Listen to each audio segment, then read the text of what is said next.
The state reception mishap surrounding Meghan Markle and Prince Harry is an example of the gulf still existing between the Duke and Duchess of Sussex and the firm, according to a royal commentator.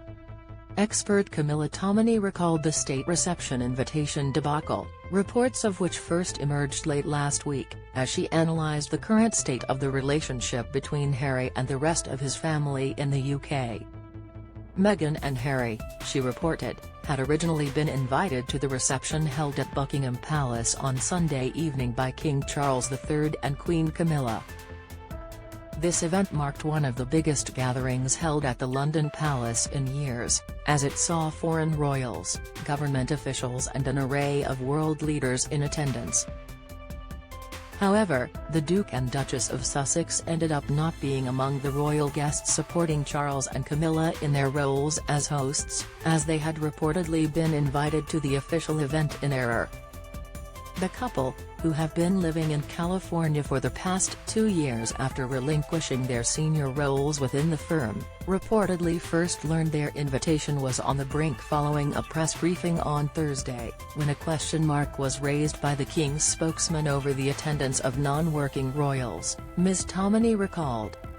Meghan Markle and Prince Harry are not working members of the royal family. Image, Getty. Prince Harry took part with other royals in the funeral processions on Monday. Image, Getty. Prince Harry and Meghan will go back to Montecito fuming over UK treatment. Prospects of reconciliation between the Sussexes and the rest of the royal family following the Queen's death appeared short-lived, as there was little interaction during the Queen's funeral. And now a royal expert has said Prince Harry and Meghan Markle will go back to California fuming after the royal family showed very little sympathy towards them following the death of Queen Elizabeth II. Read more about the alleged royal row here. Writing in The Telegraph, the commentator continued, "Such is the breakdown in communication between the Sussexes people and the palace that they couldn't get a firm answer on whether they were in or out until Friday evening, when it emerged they had been invited in error."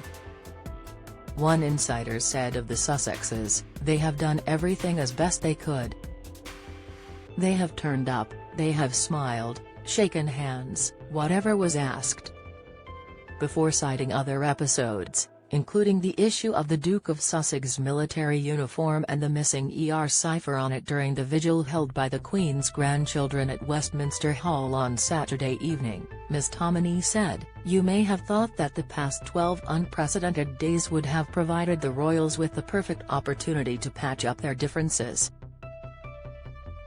Read more. Public backs King Charles III over slimmed-down monarchy. Poll Prince Harry donned his military uniform at the vigil held on Saturday. Image, Getty. But in reality, the extraordinary sequence of events that we have just witnessed has only served to highlight just how detached the Sussexes now are from the firm, if not the family.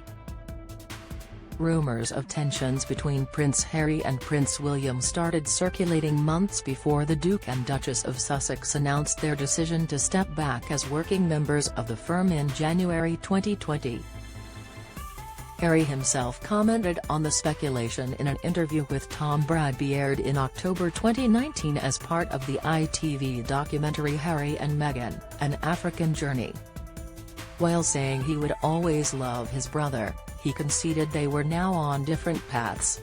Don't miss royal fans fume as Prince Harry placed in second row. Report Harry and Meghan need to return to royal life, claims expert.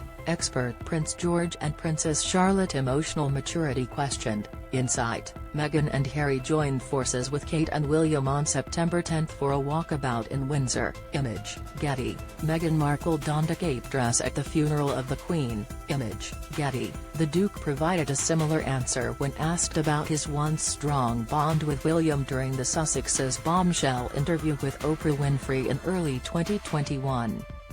He said, "You know, as I've said before, I love William to bits.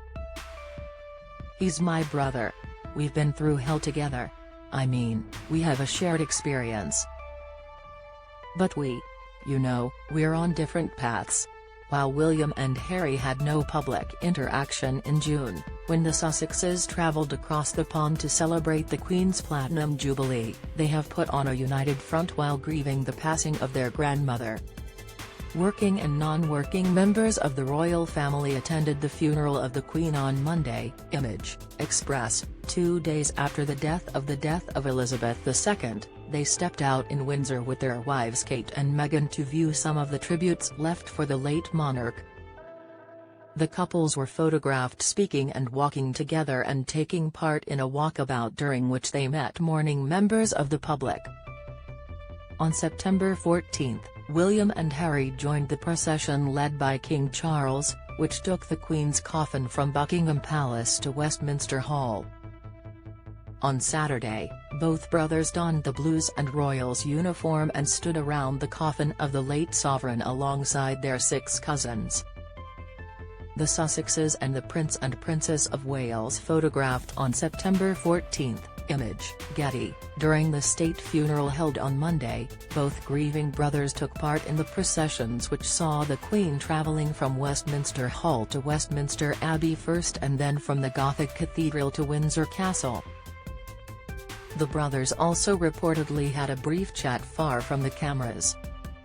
The Sunday Times Royal Nick claimed William and Harry shared a brief chance encounter last Thursday while the Prince of Wales was returning to Windsor after picking up from school his children.